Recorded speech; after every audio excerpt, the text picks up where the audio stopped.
জঙ্গলের ভেতরে ৬ জন বন্ধু হঠাৎ খুঁজে পায় এক রহস্যময় স্কুল, হেল ইউনিভার্সিটি। কৌতূহলবশত তারা ভেতরে ঢুকে পড়ে, কিন্তু ঢোকার পরই জানতে পারে সবচেয়ে ভয়ঙ্কর সত্যটা। এখানে একবার প্রবেশ করলে আর কোনোভাবেই বের হওয়া যায় না। এই স্কুলের অদ্ভুত নিয়ম হলো সন্ধ্যা ৭টা বাজলেই শুরু হয় ব্লাডি নাইট, যেখানে ছাত্ররা একে অপরকে হত্যা করতে পারে এবং সেটা সম্পূর্ণ বৈধ। প্রথম রাতে জেন ও তার বন্ধুরা বুঝতে পারে তারা আসলে একটা জীবন্ত নরকে আটকা পড়েছে। ধীরে ধীরে সামনে আসে আরো ভয়ঙ্কর রহস্য।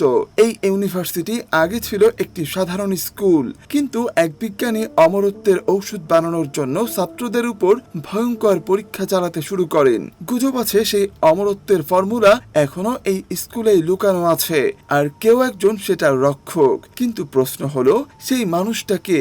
আর যেন তার বন্ধুরা কি সত্যি এখান থেকে জীবিত বের হতে পারবে, নাকি হেল ইউনিভার্সিটি হবে তাদের শেষ ঠিকানা?